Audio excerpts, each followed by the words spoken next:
The crystal chandeliers sparkled above the dining room as another bottle of champagne was opened with a loud pop. Robert Harrison raised his glass high in the air, his face flushed from all the drinking he'd done that evening.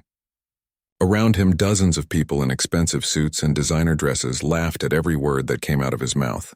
It was his 45th birthday, and he'd rented out the entire restaurant to celebrate with the people he called friends. The restaurant was the kind of place where a single appetizer cost more than most people spent on groceries for a week. Everything was polished and perfect, from the white tablecloths to the gold-trimmed plates. Waiters moved silently between tables, refilling glasses before they were even half empty. The whole place smelled like money and expensive perfume. Robert owned 3 tech companies and loved reminding people about it.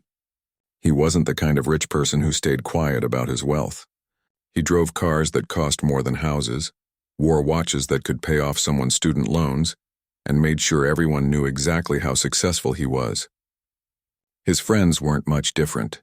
They spent their evenings competing over who had the better vacation home, or whose kid got into the more prestigious private school. Sophia Chen had been working at the restaurant for almost 3 years. She was 29 years old and had learned to smile through just about anything. She'd served celebrities, politicians, and plenty of wealthy business people like Robert. Most of them barely looked at her. To them, she was just part of the scenery, someone who brought food and disappeared when she wasn't needed. Tonight was no different. She'd been assigned to Robert's party, which meant running back and forth for hours, making sure every glass stayed full and every request was handled immediately. Her feet ached in her non-slip shoes and her face hurt from smiling, but she kept going. She needed this job. The tips from events like this helped pay her rent and put food on the table. "More champagne over here," someone shouted from across the room. Sophia grabbed another bottle from the ice bucket and hurried over. As she poured, she could hear Robert telling a story about firing someone from his company. His friends were laughing like it was the funniest thing they'd ever heard. She kept her face neutral and moved to the next table. The restaurant had a beautiful grand piano sitting in the corner by the windows. It was polished black and caught the light from the chandeliers. Usually, a pianist came in on Friday and Saturday nights to play soft background music while people ate. But tonight was Thursday, and the pianist wasn't scheduled to arrive for another hour. The piano sat there silent and waiting. Robert noticed it around the same time he finished his 4th drink. His eyes got that dangerous spark that meant he was about to do something he thought was hilarious. He stood up and called for everyone's attention, clapping his hands together loudly. "Ladies and gentlemen," he announced, his words slightly slurred. "I think this party needs some entertainment, don't you?" His guests cheered and raised their glasses. Someone yelled out agreement. Robert grinned and started looking around the room. His eyes landed on Sophia, who was clearing empty plates from a nearby table. "You there?" he said, pointing directly at her. "Come here for a second." Sophia's stomach tightened, but she kept her professional smile in place. She set down the plates and walked over to him. "Yes, sir? Is there something you need?" "I was just thinking," Robert said loudly enough for everyone to hear. "That piano over there looks lonely. Why don't you go play something for us?" The request caught her completely off guard. Around the room, people started chuckling. They thought this was going to be funny. Sophia felt her cheeks start to burn. "I'm sorry, sir, but I'm working right now," she said politely. "The regular pianist will be here soon if you'd like music." "Oh, come on," Robert said, pulling out his wallet. He made a big show of removing a $100 bill and waving it in the air. "I'll pay you extra." "What do you say? Give us a little concert." More laughter rippled through the crowd. Sophia could feel dozens of eyes on her now. Her heart started pounding in her chest. She wanted to say no, wanted to walk away with whatever dignity she had left, but she knew what would happen. Robert was the kind of customer who could complain to her manager. One bad review from someone like him could cost her the job she desperately needed. "I really appreciate the offer," she tried again, her voice quieter now. "But I should get back to work." $100 for 5 minutes, Robert pushed, enjoying the attention he was getting. "That's more than you probably make in a whole shift, right?" His friends were eating this up. A woman in a red dress laughed behind her hand. A man in an expensive suit shook his head like this was the most amusing thing he'd seen all week. They all assumed the same thing, that a waitress wouldn't know the first thing about playing piano, that this was going to be embarrassing and awkward and entertaining for all the wrong reasons. Sophia looked toward the kitchen, hoping to catch her manager's eye. Maybe he would step in and save her from this. But when she finally spotted him near the bar, he just gave her a small nod. The message was clear. Keep the customer happy no matter what. She felt trapped. The whole room was watching now, waiting to see what she would do. Some people looked curious. Others looked amused. A few looked almost sympathetic, but not enough to speak up and tell Robert to leave her alone. "Fine," she said quietly, untying her apron with shaking hands. "I'll play something." The crowd erupted in applause and cheers like they'd just won something. Robert bowed dramatically and gestured toward the piano like he was presenting a grand prize. Sophia folded her apron carefully and set it on an empty chair. Every step toward that piano felt like walking through mud. Behind her, she could hear the whispers starting. "This is going to be so awkward. I almost feel bad for her. How much you want to bet she doesn't even know how to play?" The words cut into her like little knives, each one making her feel smaller and more humiliated. She reached the piano bench and sat down slowly. The smooth wood felt familiar under her fingers as she adjusted her position. She could hear Robert settling back into his seat, probably getting ready to enjoy the show. The whole restaurant had gone quiet except for a few scattered giggles. Sophia placed her hands on the keys. They were cool and smooth, and for just a second they felt like coming home. She closed her eyes and took a deep breath, trying to block out all the mocking faces and cruel laughter. Her fingers trembled slightly as they hovered over the ivory keys. Then she began to play and everything changed. The first notes that came from the piano were soft, almost hesitant.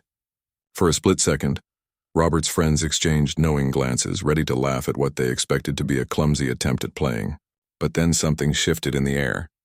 Sophia's fingers found their rhythm, and suddenly the restaurant was filled with music that nobody had expected. She was playing Rachmaninoff's Piano Concerto No. 2, one of the most technically demanding pieces ever written. The melody started gentle but powerful, each note crystal clear and perfectly placed. Within 10 seconds, the smirking stopped. Within 20 seconds, people started putting down their wine glasses. Within 30 seconds, the entire room had gone completely silent except for the music pouring from that piano. Sophia's hands moved across the keys like water flowing downstream, natural and effortless. Her fingers flew through complicated runs and jumped across octaves with perfect precision. The music swelled and dipped, telling a story without any words. It was the kind of playing that didn't just sound good. It made you feel something deep in your chest that you couldn't quite explain. Robert's confident smile had vanished. He sat frozen in his chair, the $100 bill still clutched in his hand, suddenly looking very small. His mouth had fallen open slightly, and for maybe the first time in years, he had absolutely nothing to say. Around the room, people were having their own quiet revelations. A woman in pearls had her hand pressed against her heart, her eyes wide with shock. The man who'd been laughing the loudest earlier now sat perfectly still, leaning forward like he didn't want to miss a single note. Someone's fork clattered against a plate, but the person didn't even bend down to pick it up. They couldn't look away. The piece Sophia was playing required years of training to even attempt. Most professional pianists struggled with it. The left hand and right hand had to do completely different things at the same time, and the emotional depth needed to play it properly took real understanding of music and life. This wasn't something you could fake or learn from a few YouTube videos. This was mastery. In the kitchen, the staff had stopped working. Cooks stood at the window, spatulas in hand, staring out at the dining room. Dishwashers dried their hands and crept closer to hear better. Everyone who worked at that restaurant had served Sophia for years, but none of them had known she could do this. They'd eaten lunch with her, complained about difficult customers with her, covered shifts for her. And somehow this incredible secret had been hidden the whole time. Sophia herself seemed to be somewhere else entirely. Her eyes were closed now, her whole body swaying slightly with the music. Her face showed everything: pain, joy, longing, triumph. Every emotion poured through her fingers and into the keys. This wasn't just technical skill. This was art. This was someone speaking directly from their soul. The difficult passages came one after another, and she navigated each one perfectly. Her hands crossed over each other in complicated patterns. Her fingers stretched to reach chords that seemed impossible. The pedals under her feet worked constantly, adding depth and sustain to the notes. Everything worked together like she and the piano were one single instrument. Tears started streaming down faces around the room. A businessman in his 60s wiped his eyes quickly, embarrassed but unable to stop the emotion. A young woman openly sobbed, her mascara running but not caring one bit. Even the servers who'd been standing near the kitchen entrance found themselves getting emotional. The music was pulling something out of everyone who heard it. Robert looked around at his guests and saw his entire party transformed. These were people who spent their lives chasing the next big deal, the next status symbol, the next thing to brag about. They were always performing, always trying to impress each other. But right now, every single mask had fallen away. They were just human beings being moved by something beautiful. The music built to a powerful climax, Sophia's hands crashing down on the keys with controlled force. The sound filled every corner of the restaurant, vibrating in people's chests and bones. Then it began to soften again, becoming tender and gentle like a whisper or a lullaby. The final notes hung in the air, delicate and perfect. When Sophia lifted her hands from the keys, the silence that followed felt like another part of the performance. Nobody moved. Nobody breathed. The moment felt too precious to break. Then someone started clapping. Slowly at first, then faster. Within seconds, the entire restaurant exploded in applause. People jumped to their feet so quickly their chairs scraped loudly against the floor. The sound was deafening. They clapped until their hands hurt, many of them still crying openly. "Bravo!" someone shouted. Others joined in. Incredible. Amazing. Beautiful. Sophia opened her eyes slowly, like she was waking up from a dream. She looked genuinely surprised by the reaction. She stood up from the piano bench on shaky legs, and the applause somehow got even louder. An older woman in an elegant black dress pushed through the crowd. She had short gray hair and carried herself with authority. When she reached Sophia, she grabbed both her hands. "My dear child," the woman said, her voice shaking with emotion. "Who trained you? Where did you study?" Sophia looked overwhelmed by all the attention. "I studied at the Manhattan Conservatory," she said quietly, "under Professor Vladimir Sokolov." The older woman gasped and took a step back. Several other people nearby heard the name and started whispering urgently. Someone pulled out their phone and started typing frantically. "Sokolov," the woman repeated. "Vladimir Sokolov only accepts the very best students in the world. He's legendary. How are you working here?" The question hung in the air, heavy and uncomfortable. Other people crowded closer now, all of them wanting to know the same thing. How did someone with this much talent end up serving tables? It didn't make sense to them. Sophia's manager had come out from the back office, drawn by the commotion. He stood there looking absolutely stunned, like he'd just discovered his accountant was secretly a brain surgeon. More phones came out now. People were searching Sophia's name online, and what they found made them gasp and grab their friends' arms. Articles started getting passed around. Competition results, concert reviews from years ago, photos of a younger Sophia accepting awards and performing in beautiful venues. She won the International Tchaikovsky competition, someone read from their phone, and the Leeds piano competition. She performed at Carnegie Hall when she was only 22. "There are recordings of her on YouTube," another person said, "from 7 years ago. Millions of views."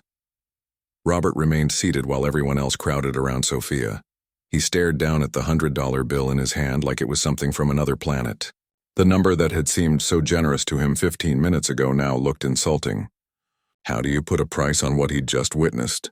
He'd meant to embarrass her, to get a cheap laugh at someone else's expense, to remind everyone in the room about the natural order of things, about who was important and who wasn't. Instead, he'd accidentally revealed something extraordinary. And now he had to face what that said about him. The crowd pressed closer around Sophia, everyone talking at once. Questions flew at her from every direction. How long had she been playing? Why was she working as a waitress? When was her next concert? The attention was overwhelming, and Sophia looked like she wanted to disappear into the floor.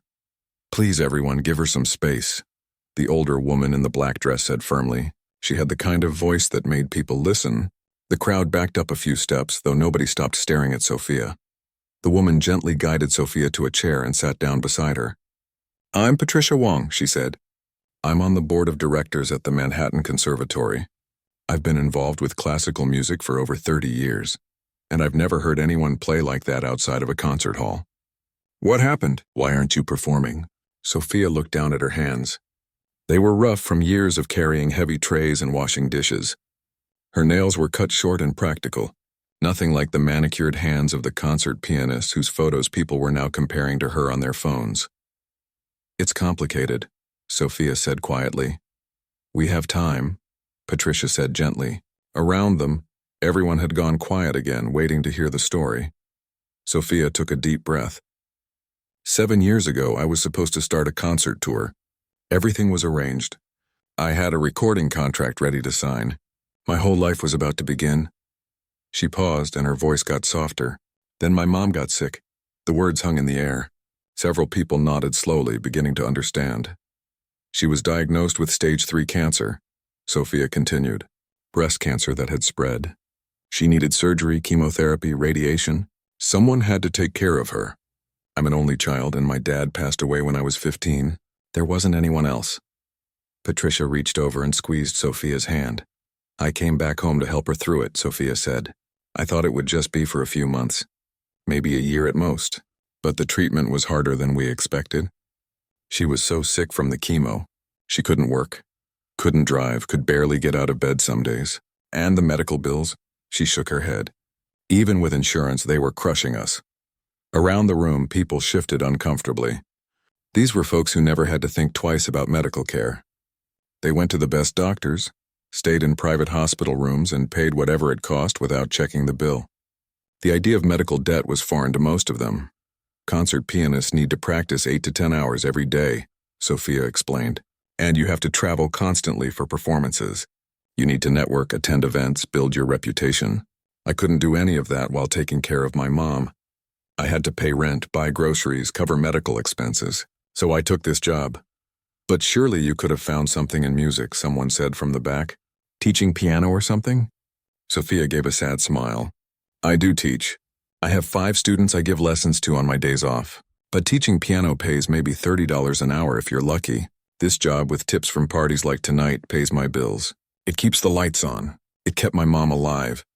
The reality of it settled over the crowd like a heavy blanket. Here was someone with a gift that maybe one person in a million possessed. And she'd spent 7 years of her life serving food to people who barely noticed she existed. Not because she was lazy or unmotivated, but because she'd made the choice to save her mother's life instead of chasing her own dreams. I still practice when I can, Sophia said. Late at night after my shifts or early in the morning before my mom wakes up. We have an old upright piano in our apartment. The keys stick sometimes, and it's never quite in tune, but it's enough to keep me from forgetting everything I learned. Robert listened to all of this from his table. He'd finally put down the $100 bill, but it still sat there like an accusation. He thought about his 3 houses, his car collection, the watch on his wrist that cost more than Sophia probably made in 6 months. He'd been so sure of his place in the world, so confident that success meant you were better than other people, smarter, more deserving. A younger man in the crowd spoke up. Wait, I found your old videos. You had almost 3 million views on one of them. Didn't you make money from that? Sophia shook her head. Those videos were posted by the competitions and concert halls, not by me. I don't see any of that money. And honestly, even if I did, YouTube revenue from classical piano videos isn't much. It's not exactly going viral like pop music. Someone else was scrolling through their phone rapidly. There are articles here about you from years ago. Critics called you the next great pianist of your generation. Look at this review. They said you had once-in-a-lifetime talent. They might have been right, Patricia said quietly. Sophia, I remember you now. You were one of Sokolov's brightest students. He talked about you all the time. Said you were the most naturally gifted pianist he'd taught in 40 years. She looked around at the crowd. Do you all understand what that means? This isn't just someone who's good at piano. This is generational talent. The kind of musician that comes along once every few decades. The weight of that statement settled on everyone. They'd all just witnessed something truly rare, and it had been hiding in plain sight, bringing them appetizers and refilling their water glasses. What about your mother now? Patricia asked. How is she? For the first time that evening, Sophia's face brightened a little. She's in remission. 2 years clear now. She's doing really well, actually. She's back at work part-time, living her life. We made it through the worst of it. So you could go back to performing now? Someone asked. Sophia's smile faded. It's not that simple. 7 years is a long time in the music world. All my connections are gone. The people who wanted to work with me have moved on to younger pianists. My name doesn't mean anything anymore. And honestly, I don't even know if I could do it. Performing at that level requires more than just talent. It requires confidence, connections, opportunities. I'm 29 now. In the classical music world, that's almost too old to be starting a career. That's ridiculous, Patricia said firmly. Some of the greatest pianists didn't hit their peak until their 30s or 40s. You're not too old. You're exactly the right age, with life experience that will make your playing even deeper. Robert finally stood up and walked over to where Sophia sat. Everyone turned to look at him. He'd started this whole thing as a joke, and now he was standing face to face with someone who'd just shown him how little he actually understood about the world. "I owe you an apology," he said. His voice was different now, quieter and more serious than anyone at the party had heard all night. "What I did was wrong. I tried to humiliate you for my own entertainment." "I'm sorry." Sophia looked up at him surprised. People like Robert didn't usually apologize to people like her. "I also owe you more than $100, he continued. He reached for his wallet again, but Patricia held up her hand. Patricia stood up and positioned herself between Robert and Sophia. "Money isn't what she needs right now," she said firmly. "What she needs is opportunity." She pulled out her phone and started making a call right there in the middle of the restaurant. Everyone watched in silence as she paced back and forth, speaking urgently to whoever was on the other end. After a few minutes, she hung up and turned back to the group with a determined look on her face. "I just spoke with the director of the Riverside Arts Foundation," Patricia announced. "We sponsor classical musicians and organize concerts throughout the city. We want to feature you in our spring concert series, Sophia. 3 performances at the Paramount Theater, full orchestra backing. We'll handle all the arrangements." Sophia's eyes went wide. I don't know what to say." "Say yes," Patricia urged. "Your story needs to be told. Your music needs to be heard." A woman in a blue dress stepped forward. She'd been quiet most of the evening, but now she spoke with authority. "I'm Diana Torres. I run a PR firm that works with artists and performers. If you'll let me, I'd like to represent you. No charge for the first 6 months. We'll get your story out there the right way. And I can help with recordings," another man added. He introduced himself as the owner of a recording studio downtown. "I've worked with symphonies and solo artists for 20 years. We could produce a proper album. Something that shows what you can really do." More offers started coming from different people around the room. A talent agent, a music journalist who wanted to write a feature article, someone who managed a classical music YouTube channel with 500,000 subscribers. All these people who'd come to Robert's party expecting just another night of drinking and small talk had suddenly found something that actually mattered to them. Sophia looked overwhelmed. She kept shaking her head slightly like she couldn't believe any of this was real. "This is too much," she said. "I appreciate it really, but I can't accept all this. I don't want charity." "This isn't charity," Patricia said gently. "This is recognizing talent when we see it. This is fixing something that should never have been broken in the first place. You've sacrificed 7 years of your career to take care of your mother. Now let us help you get back what you lost." "But I still have responsibilities," Sophia protested. "I can't just quit my job and hope everything works out. I have rent to pay, bills to cover. My mom's medication costs money every month." Diana pulled out her phone and started typing. "The PR alone from your first concert will open doors, trust me, and the foundation can provide a stipend while you prepare for the performances. You won't be without income." Robert had been standing quietly through all of this, watching the people at his party mobilize around Sophia. He felt strange, like he was seeing his entire social circle with fresh eyes. These people he'd invited to celebrate his birthday were capable of real generosity when something genuinely moved them. He'd just never given them the chance to show it before. "I want to help too," Robert said suddenly. Everyone turned to look at him again. "Not with money," he added quickly, seeing Patricia's warning expression. "Well, not directly, but I have connections. Media connections. My company sponsors several podcasts and online publications. We could make sure Sophia's story reaches millions of people." Sophia studied him carefully. "Why would you do that? After what happened?" Robert was quiet for a moment. "Because I was wrong about everything," he finally said. "I spent this whole evening surrounded by people I thought were important, because they had money and status. And then you played that piano, and I realized I don't know anything about what really matters. I can't undo what I did, but maybe I can help make something good come from it." One of Robert's business partners spoke up from across the room. I'll match whatever the foundation is offering as a stipend. Double it, actually. Consider it an investment in the arts, he smiled, and maybe an apology from all of us for not seeing you before tonight. The manager of the restaurant approached nervously. He'd been watching everything unfold from near the kitchen, looking increasingly uncomfortable. Sophia, he said quietly, if you need time off to prepare for these concerts, we'll work with you. You've been a great employee for 3 years. We'll make it work. Sophia's eyes were shining with tears now, though she was trying hard not to cry. I don't understand why this is happening, she said, her voice breaking slightly. I played piano because I was forced to. I didn't ask for any of this. Sometimes the best things in life happen when we least expect them, Patricia said. You've been waiting for 7 years for your chance to come back. Maybe this is it. Diana was already making plans out loud, talking about interview opportunities and social media strategy. The recording studio owner was discussing song selections with someone who claimed to know a music critic at a major newspaper. The energy in the room had completely transformed. These people who'd been drinking champagne and making small talk an hour ago were now working together like a team with a mission. Robert's assistant, who'd been sitting quietly at a corner table, raised her hand tentatively. I recorded the whole performance on my phone, she said. The video quality is pretty good. Would it be okay to share it? Everyone looked at Sophia. This was her choice to make. Sophia wiped her eyes and took a deep breath. If you share it, people need to understand the whole story. Not just that I can play piano, but why I stopped, why I was working here. My mom needs to know that what we went through meant something. We'll tell it right, Diana promised. Your story, your way. Nothing sensationalized. Just the truth about sacrifice and talent and second chances. The assistant's fingers were already moving across her phone screen. I'll post it on my account first, but I have a feeling it's going to spread fast. This is the kind of thing people share.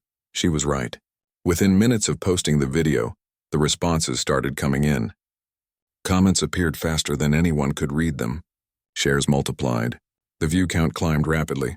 Someone in the restaurant had also recorded it and posted to a different platform. Then another person shared it to another site. The video was spreading across the internet like wildfire. Robert watched the numbers climb on his own phone. Thousands of views became tens of thousands, then hundreds of thousands. The comments were overwhelmingly positive. People were moved by the music, angry about how Sophia had been treated initially, and inspired by her story once they learned the details. This is really happening, Sophia whispered, staring at Diana's phone screen. People are actually watching. They're doing more than watching, Patricia said, scrolling through comments. They're connecting with it. Look at these responses. People are sharing their own stories about giving up dreams for family, about hidden talents, about being underestimated. A notification popped up on several phones at once. A major news outlet had picked up the story. They wanted to interview Sophia for their morning show. Then another outlet reached out. And another. Within an hour, Sophia had gone from being invisible to being the subject of a viral sensation. The restaurant's regular pianist finally arrived for his scheduled shift. He walked in, saw the crowd gathered around someone, heard people talking excitedly about a piano performance, and looked very confused. The manager quickly filled him in, and soon he was asking Sophia technical questions about her technique and training. 3 days later, Sophia sat in her small apartment staring at her laptop screen in disbelief. The video had been viewed over 15 million times. Her phone hadn't stopped buzzing with messages, calls, and notifications. News crews had shown up at the restaurant. Classical music blogs were writing articles analyzing her technique. People were digging up her old competition videos and sharing those too.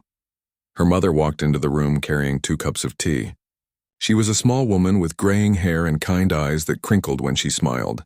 She'd been crying on and off since Sophia told her everything that had happened. Another interview request, Sophia said, showing her mom the email. This one's from a morning show in New York. They want to fly me out next week. Her mother sat down beside her and wrapped an arm around her shoulders. My darling girl, I've watched you give up so much for me, and now look at what's happening.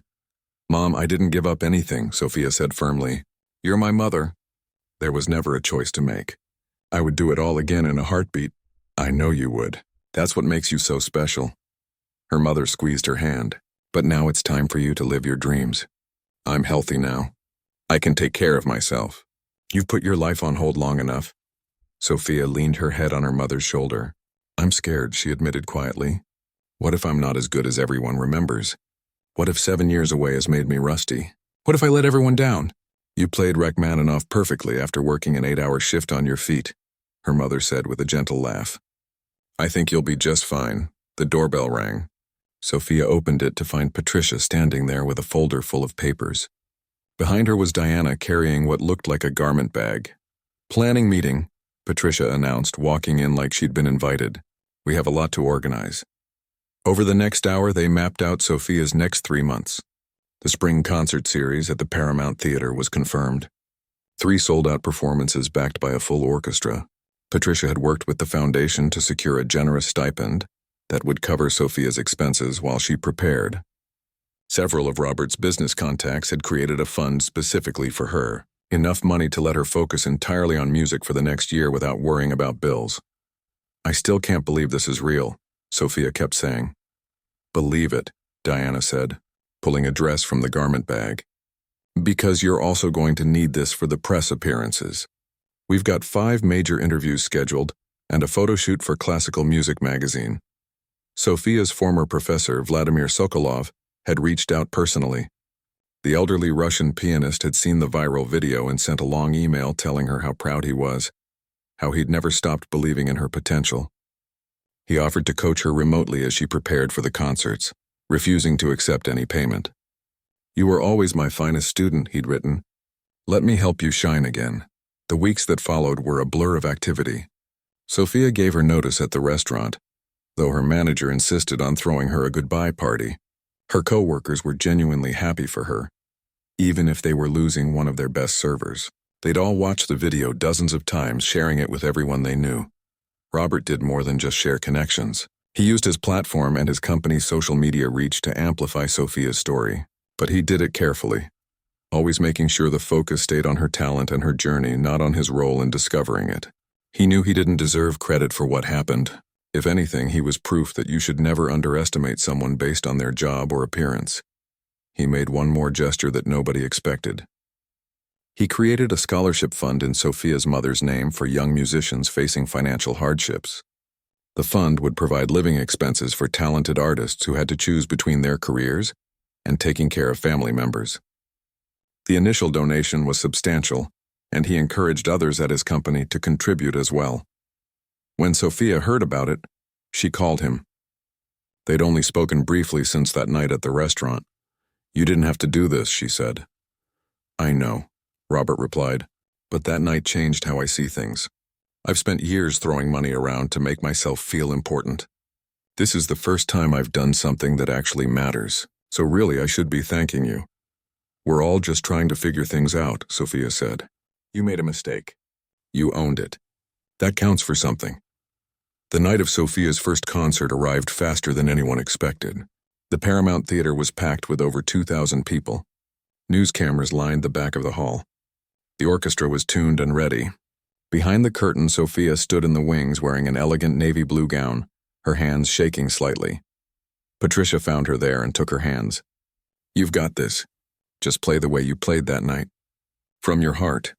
"What if I mess up?" Sophia whispered. "Then you mess up and you keep going. That's what performers do. But you won't mess up. You've practiced 8 hours a day for 6 weeks. You're ready." Sophia's mother was sitting in the front row, tears already streaming down her face before the concert even started. Next to her sat Sophia's 5 piano students, all dressed up and excited to see their teacher perform. Behind them were the staff from the restaurant who'd all bought tickets together. And scattered throughout the audience were the people from that birthday party, including Robert, who sat quietly in the middle section with a program folded in his lap. The lights dimmed. The conductor walked out to applause, then gestured for Sophia to join him on stage. She took a deep breath and stepped into the spotlight. The applause was thunderous. It went on for almost 2 minutes before the conductor could even raise his baton. Sophia sat at the grand piano and adjusted her position, just like she'd done 1,000 times in practice rooms and competitions years ago. Her fingers found the keys and suddenly she wasn't nervous anymore. She was home, She played Rachmaninoff again, but this time with the full orchestra behind her. The music filled the entire theater, washing over the audience in waves. Every note was perfect, but more than that, every note meant something. This wasn't just technical skill. This was someone who'd lived through real pain and joy, who'd made impossible choices and survived them, pouring all of that experience into her music. When the final notes faded, the silence lasted for just a heartbeat. Then the entire audience rose to their feet as one. The ovation went on for 15 minutes. People were crying, laughing, shouting. Sophia stood and bowed, overwhelmed by the response. She looked out at her mother, who was sobbing openly, and mouthed the words, "We did it." The next morning, reviews flooded in. Every major publication gave her performance 5 stars. "A triumphant return," one headline read. "The pianist who disappeared has returned better than ever," said another. Offers came pouring in for more concerts, recordings, international tours. But the moment Sophia treasured most came 3 weeks later. She was home practicing when her doorbell rang. She opened it to find a delivery person holding a small package. Inside was a framed photograph from opening night, showing Sophia at the piano with the orchestra behind her, completely lost in the music. There was a note attached in handwriting she recognized. "Thank you for reminding me what really matters, and thank you for giving me a chance to be better. Keep making the world more beautiful." It was signed simply, Robert.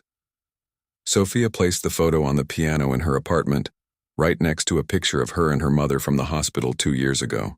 2 moments in time that represented everything about her journey. The sacrifice and the reward. The ending and the new beginning.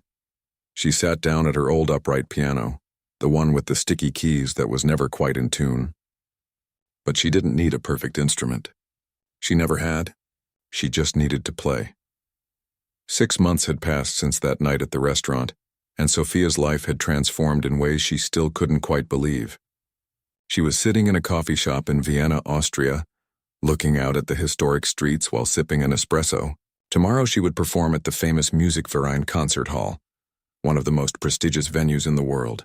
The tour had taken her to 12 cities across 3 continents, and every single show had sold out within hours. Her phone buzzed with a video call.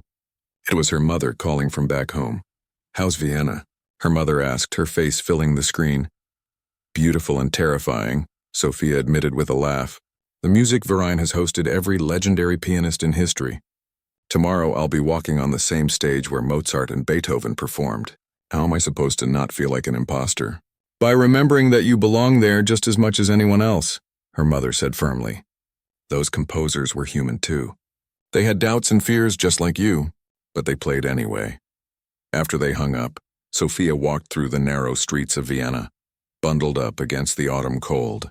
She passed music shops with violins and sheet music in the windows, cafes where composers once gathered to argue about art and philosophy. The city breathed music from every corner, and being here felt like stepping into a dream. Her phone rang again. This time it was Diana, her publicist. "Quick update," Diana said. "Your debut album just hit #1 on the classical charts. Also, we got an offer from the London Symphony Orchestra for a collaboration next spring. And there's a documentary crew that wants to follow you for your next tour. They want to tell your whole story from the restaurant to now." Sophia stopped walking and leaned against a stone wall. "A documentary about me? Your story resonates with people, Sophia. Not just music lovers, but everyone who's ever had to put their dreams on hold. Everyone who's been underestimated. The waitress who became a concert pianist. It's powerful." After the call ended, Sophia thought about how strange her life had become. 6 months ago, she'd been worried about making rent. Now people were making documentaries about her. It felt surreal, like it was happening to someone else. But the strangest part was how the original video kept circulating. New people discovered it every day, sharing it with comments about how it made them cry or inspired them to pursue their own abandoned dreams. The view count was approaching 50 million. Teachers showed it to their students as an example of hidden potential. It had sparked conversations about how society values people based on their jobs, about talent going unrecognized, about the sacrifices people make for family. Robert had reached out a few times over the months, always respectfully and never seeking attention. He'd sent flowers on opening nights. He'd donated to music programs in underfunded schools. His scholarship fund had already helped 8 young musicians continue their training while dealing with family hardships. He seemed genuinely committed to being better than he'd been that night. The next evening, Sophia stood backstage at the Music Verein. The hall was over 200 years old, with golden walls and crystal chandeliers that caught the light like frozen stars. She could hear the audience settling into their seats, the quiet rustle of programs being opened, the anticipation building in the air. A stagehand approached her. 5 minutes, Miss Chen. Sophia nodded and closed her eyes, centering herself. She thought about the journey that had brought her here, the years of practice as a child, her fingers aching from hours at the piano, the competitions she'd won and lost, the moment she'd gotten into the Manhattan Conservatory and felt like her life was finally beginning. Then the phone call about her mother's diagnosis and the choice she'd made without hesitation. She thought about the 7 years that followed, the exhaustion of double shifts, the customers who'd been kind and the ones who'd been cruel, the nights she'd come home too tired to even look at her piano, the slow fear that she was losing her gift, that the skills she'd spent a lifetime building were slipping away from lack of use, the guilt she'd felt on both sides, guilty for resenting the situation and guilty for missing music when her mother needed her. And then that night, Robert's mocking challenge, the walk to the piano with her cheeks burning, the decision to stop hiding and just play, consequences be damned. How could she have known that one performance would change everything? 2 minutes, the stagehand said gently. Sophia opened her eyes and looked at herself in the mirror. She was wearing a deep red gown tonight, elegant and bold. Her hair was styled professionally. She looked like she belonged here, even if part of her still felt like that waitress in the borrowed moment. But maybe that was okay. Maybe she'd always carry both versions of herself. The concert pianist and the waitress. The girl who'd had everything ahead of her and the woman who'd sacrificed it all. Those experiences had made her who she was. They'd given her music depth and meaning it might not have had if everything had come easy. 1 minute. Sophia walked toward the stage entrance. She could hear the orchestra tuning, that beautiful chaotic sound of instruments finding their voices. The conductor caught her eye and gave her an encouraging nod. She stepped onto the stage and the applause washed over her like a wave. These people had no idea about her past. They just knew they were about to hear something special. Sophia sat at the magnificent concert grand piano and adjusted her position. The keys felt perfect under her fingers, responsive and balanced. The conductor raised his baton. The audience fell silent, and Sophia began to play. This time she'd chosen something different. Not Rachmaninoff, but Chopin's Ballad No. 1. It was a piece about storytelling, about journey and transformation. The music started soft and questioning, like someone searching for answers. Then it built through moments of turbulence and doubt, before finally arriving at a powerful, triumphant conclusion. As she played, Sophia realized something important. She wasn't the same pianist she'd been 7 years ago. Back then, she'd had technique and talent, but her playing had been somewhat academic, technically perfect, but missing something. Now, after everything she'd been through, she understood what music was really about. It wasn't about hitting the right notes or impressing critics. It was about connecting with people, about expressing something too deep for words, about taking your pain and joy and confusion and turning it into something beautiful that others could share. The piece ended with a cascade of notes that rang out through the historic hall. Silence. Then, applause that seemed to shake the chandeliers. Sophia stood and bowed, and for the first time since this whole journey began, she felt completely at peace with where she was. After the concert, people lined up to meet her. An elderly woman with tears in her eyes told Sophia her playing had reminded her of her late husband, who'd been a musician. A young girl clutched a program and shyly asked for an autograph, saying she wanted to be a pianist too. A man explained that he'd given up violin 20 years ago, and Sophia's story had inspired him to pick it up again. Back in her hotel room late that night, Sophia video called her mother again. "How did it go?" her mother asked immediately. "It was perfect, Mom. I wish you could have been there." "I was there," her mother said, touching her heart. "I'm always there." Sophia lay in bed afterward, unable to sleep despite her exhaustion.